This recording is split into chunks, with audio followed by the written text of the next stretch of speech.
Question number second समझे भाई। Class 9th new NCERT. Question number second देखिए, सबसे पहले डायग्राम और जो जो दिया है वो भी लिखो। गिवन डायग्राम है एक्स वाई, इसमें कोई डाउट। सेकंड लाइन है एम एन, एम और यहां पर एन है। लाइन है मतलब दोनों डायरेक्शन में बढ़ा सकते हैं। एक लाइन ये है, यहां से ऐसी परपेंडिकुलर है, तो यहां पर है ओ, यहां पर ये लाइन बना, इसका मतलब 90 डिग्री का एंगल है। ए दिया हुआ है, बी दिया हुआ है, सी दिया है, ठीक है। और यहां पर पी है, और कुछ बचा है क्या? नहीं। डायग्राम देख लो, जो गिवन दैट है वो दिया है उसको समझ लो, क्वेश्चन इजी हो जाएगा। गिवन क्या है? गिवन है line X Y and M N intersect at O, angle P O Y equal 90 degree, और A is to be equal 2:3, A ratio B equal 2:3। एक और चीज हिंदी में लिख देता हूं, रेखा एक्स वाई व एम एन प्रति बिंदु ओ पर प्रतिच्छेद करती है, ठीक है। और ये दोनों चीजें दी हुई है। पी ओ वाई मैंने तुमको बताया है, ये पी ओ वाई कितना हो गया 90। मैंने तुमको क्या बताया? मैंने तुमको बताया कि अगर एक लाइन ऐसी जा रही है और दूसरी लाइन उसको इंटरसेक्ट कर रही है, तो यहां जो एंगल बनेगा उस एंगल को बोलते हैं हम वर्टिकली अपोजिट एंगल, शीर्षाभिमुख कोण। और शीर्षाभिमुख कोण आपस में बराबर होते हैं। अगर दो लाइनें एक दूसरे को इंटरसेक्ट कर रही है ऐसे, और यहां पर पॉइंट ओ पर इंटरसेक्ट कर रही है, तो दोनों एक दूसरे को जब इंटरसेक्ट कर रही है, प्रतिच्छेद कर रही है, तो ये जो एंगल बनते हैं ये होता है वर्टिकली अपोजिट एंगल, शीर्षाभिमुख कोण। अभी यहां पर हमारे पास कौन सी लाइन इंटरसेक्ट कर रही है? X Y. देखो ये पूरी लाइन है एक्स वाई, और दूसरी लाइन कौन सी है? M N. अब सिर्फ एम एन पर ध्यान दो तुम लोग, एम एन पर ध्यान देंगे तो बी और सी दोनों लीनियर पेयर एंगल। मैंने तुमको रैखिक युग्मों के कोण के बारे में बताया था, रैखिक युग्म के कोण। रैखिक युग्म के कोण मतलब लीनियर पेयर एंगल। अगर एक लाइन बनती है तो एंगल बनता है 360, सॉरी 180।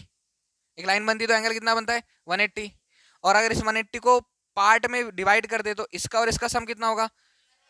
180, दोनों का सम। अभी यहां पर ये जो एम एन है, इसी लाइन पर एंगल कौन कौन सा है? बी और सी। तो इसका और इसका सम करने पर कितना आएगा? 180। हमको ए बी सी फाइंड करना है, सी भी चाहिए हमको। और हम बात करें एक्स वाई, क्योंकि एक्स वाई खुद लाइन है, लाइन एक्स वाई। तो अब नीचे वाले को हटा दो, एक्स वाई को याद रखो, ये एक्स वाई, ये लाइन एक्स वाई। तो इस लाइन पर तीन एंगल बन गए, इस लाइन को तीन भागों में बांट दिया, एक तो 90, एक ए और एक बी। समझ आया? तो इस लाइन पर जो एंगल बने होंगे पूरे, वो होंगे लीनियर पेयर एंगल, रैखिक युग्मों के कोण। और लीनियर पेयर एंगल का सम होता है 180। रैखिक युग्मों के कोणों का योग कितना होगा? 180। एक बी है, ए है, और ये 90 है, साइन बना और यहां पर लिखा भी है। हमारे पास रेशो दिया है, तो जब कभी रेशो दिया होता है तो उनको मानना पड़ता है, लेट करना पड़ता है। ए रेशो बी, तो ए इक्वल कितना लेट हो जाएगा? 2x, और बी इक्वल हो जाएगा 3x। कोई डाउट है इसमें? अभी ये रेशो दिया है, हमने x के साथ लेट कर लिया। अब अगर हम इसकी बात करें तो इस लाइन पर जितना एंगल बने इन तीनों का सम होगा 180। लीनियर पेयर एंगल का सम 180। रैखिक युग्मों के कोणों का योग 180 अंश होता है। कोई डाउट है? मैं यहां पर लिख रहा हूं एंगल, एंगल नेम पूरा M O X, M O X, plus दूसरा angle M O P, M O P, plus P O Y, P O Y. तीनों का सम करने पर कितना आएगा? 180। यहां लिखना पड़ेगा रीजन। क्या है reason? Linear pair angle. Linear pair angle मतलब हिंदी में रैखिक युग्मों के कोण, और रैखिक युग्मों के कोणों का योग होता है 180 अंश। कोई डाउट है क्या? M O X, M O X, M O X, B, B कितना है? 3x, plus M O P 2x plus P O Y 90 equal 180। X की वैल्यू फाइंड करो तो ए और बी निकल जाएगा, सी आसानी से निकाल लेंगे। ठीक है, 3x और 2x 5x, 180 प्लस 90 इधर जाएगा माइनस 90, 5x इक्वल 90, 5 से कैंसिल कर दो, कितनी बार 18, x इक्वल 18 आया। ठीक है,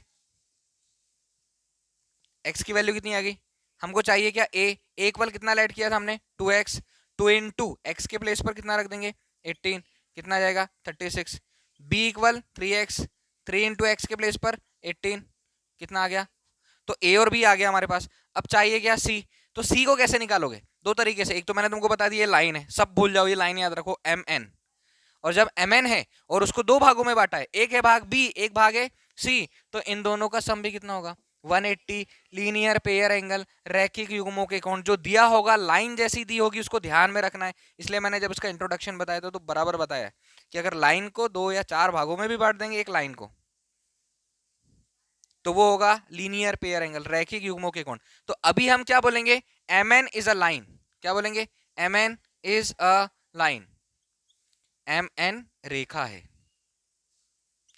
तब b प्लस सी, एंगल b प्लस सी इक्वल कितना आएगा 180, हमने b फाइंड कर लिया है, b कितना है 54 प्लस सी, और यहां पर लिख दो लीनियर पेयर एंगल, रैखिक युग्मों के कोण, रैखिक युग्मों के कोण इक्वल 180, सी इक्वल 180 माइनस 54, माइनस करो 180 में से 54 माइनस करो, 180 में से 54 माइनस करो सभी,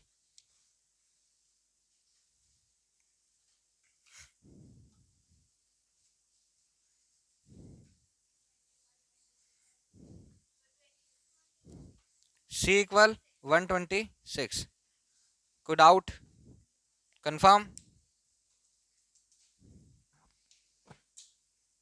आंसर चेक करें। 6.1 क्वेश्चन नंबर सेकंड,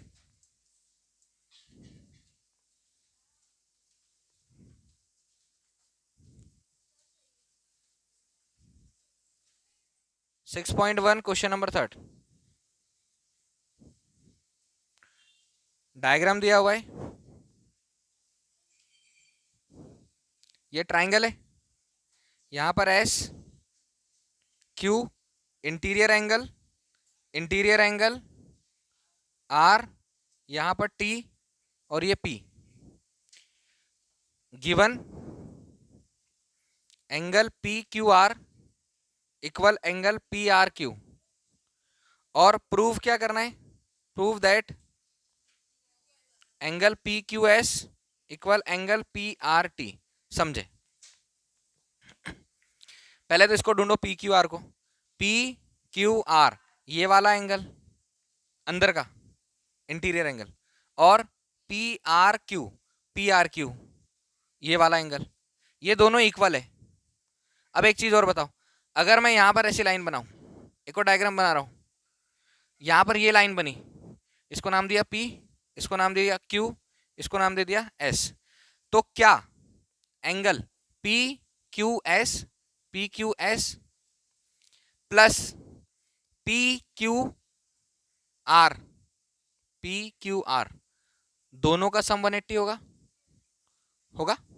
ये लाइन बनाई और इसको दो भागों में बांटा, तो ये वाला एक्सटीरियर एंगल, ये वाला इंटीरियर एंगल, अंतः कोण बाह्य कोण दोनों का सम 180, क्योंकि लीनियर पेयर एंगल हो रहा है, रैखिक युग्मों के कोण हो रहा है। तो इसको भूल जाओ थोड़ी देर के लिए, इसके लिए मैं क्या लिख रहा हूं चेक करो, एंगल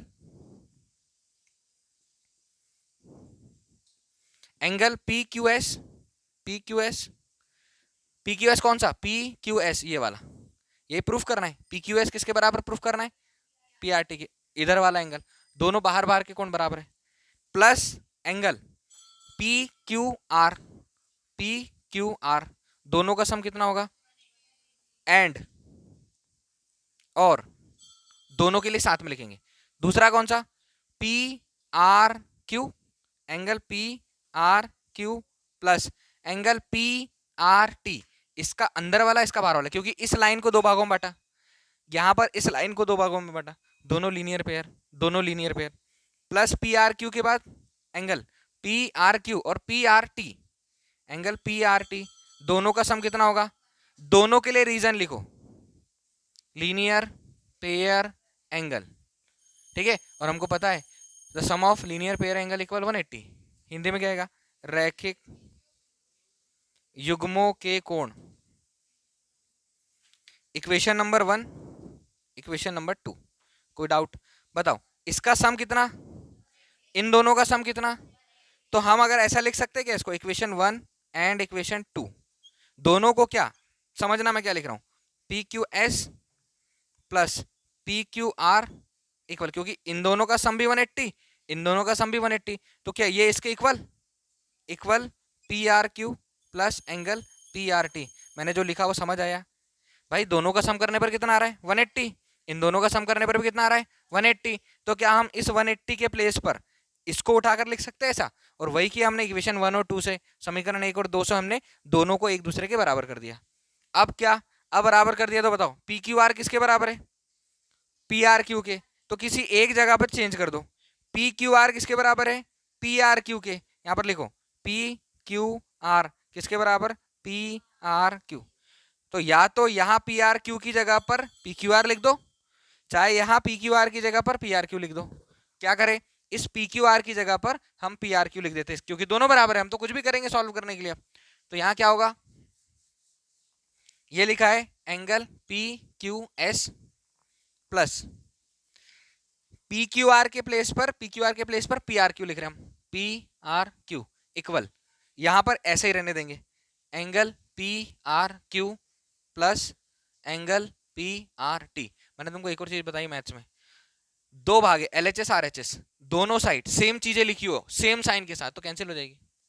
और ऐसे में समझ में नहीं आता है तो उधर से इसका ट्रांसफर करके इधर लाओ, या तो इससे इसको कैंसिल कर दो, या क्या करो, P Q S plus P R Q, इसको ट्रांसफर करके इधर लाओ तो माइनस पी आर क्यू, इधर कितना बचा? P R T. ये एक माइनस का एक प्लस का कैंसिल, माना माना कि 40 है, प्लस 40, ये माइनस 40, तो 40 में से 40 क्या? 0। क्या बचा? P Q S equal P R T. ऐसे नहीं करना, यहीं से कैंसिल करना दोनों को और ये वाला आंसर लाना, ऐसा भी लिख सकते हो ट्रांसफर करके इधर लाने में। ये हमारा प्रूव हुआ, यही प्रूव करना था। चेक करो, P Q S equal P R T, P Q S किसके इक्वल हो गया? P R T. Prove that, proved, hence prove. समझ आया? कोई डाउट? कंफर्म? 6.1 इसमें डायग्राम बना हुआ है, ए बी डी और यहां से सी,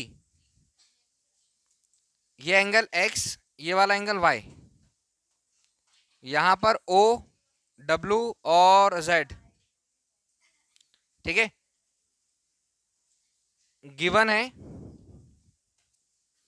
x प्लस वाई इक्वल डब्ल्यू plus z, prove that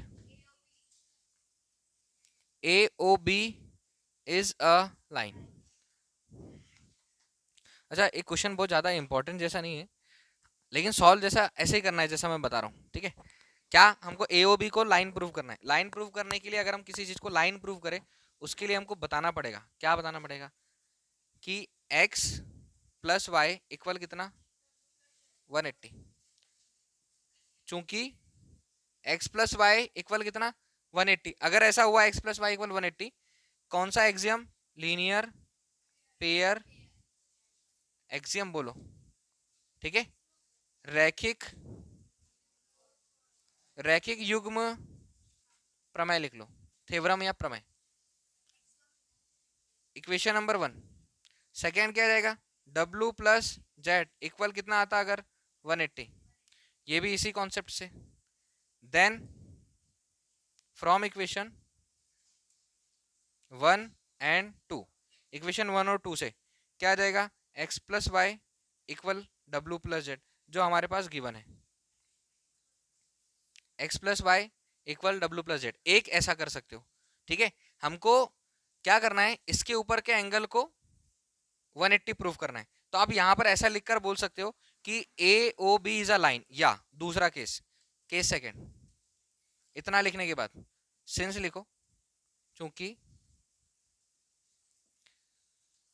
x plus y plus डब्ल्यू प्लस जेड इक्वल कितना होगा 360, x प्लस वाई प्लस डब्ल्यू प्लस जेड इक्वल कितना होगा 360 होगा, क्योंकि आप यहाँ से पूरे एंगल का सम कर दोगे तो एक सर्किल बनेगा, और सर्किल में होल एंगल आता है, पूरे कोणों का योग 360 होता है। अब x प्लस वाई किसके इक्वल है, x प्लस वाई किसके इक्वल है, डब्ल्यू प्लस जेड, और डब्ल्यू प्लस जेड किसके बराबर है, तो क्या आप इस डब्ल्यू प्लस जेड की जगह पर, यहाँ पर लिखा है x प्लस वाई इक्वल डब्ल्यू प्लस जेड, क्या आप डब्ल्यू प्लस जेड की जगह पर x प्लस वाई लिख सकते हो, लिख सकते हो? तो देखो x और x 2x, y और y 2y इक्वल कितना 360, दोनों में से 2 कॉमन निकालो, x प्लस वाई इक्वल 360, 2 से कैंसिल कितना 180, x प्लस वाई कितना आ गया हमारे पास 180। अब हम प्रूव कर चुके, यहां पर ऐसा भी कर सकते हो, ऐसा भी क्वेश्चन कर सकते हो, और एक तो ऐसा कर सकते हो, x प्लस वाई कितना लाया हमने 180, और बताओ x plus y 180, x plus y किसके इक्वल है w प्लस जेड, तो w प्लस जेड भी कितना होगा 180। अब जब दो एंगल अगर 180 का कोण बनाते तो वो क्या होता है लीनियर पेयर एंगल, रैखिक युग्मों के कोण, और जहां लीनियर पेयर एंगल बनता है वो होती है लाइन। रैखिक युग्मों के कोण, अगर दो कोण का योग 180 अंश हो रहा है किसी एक लाइन पर, तो वो दोनों कोण उसका सम अगर 180 अंश हो रहा है तो वो लाइन होगी, हम बोल सकते हैं थस इसी प्रकार A O B is a line. Same concept आप यहां रख दो, और सेम कॉन्सेप्ट ये वाला ज्यादा अच्छा है मेरे हिसाब से, ये कर लेना, बोल सकते हो A O B is a line, क्यों, क्योंकि ये क्या हो जाएगा लीनियर पेयर एंगल, ठीक है, लीनियर, यहां एंगल लिखना है रैखिक युग्मों के कोण, कोई डाउट है? यहाँ पर भी यहाँ लिखोगे लीनियर पेयर एंगल रैखिक युग्मों के कोण, और यहाँ पर भी 180 आया 180 आया, और एक्स वाई कहाँ पर है, यहाँ ऊपर है, इस लाइन पर है एओबी पर, तो एओबी क्या हो जाएगी लाइन हमारे लिए। आज के क्वेश्चन कौन कौन से हमारे, question number second, question number third, question number four, ठीक है, 6.1 का 6.1 ninth class question number second third fourth, 3 question complete, समझ आए, लिखे।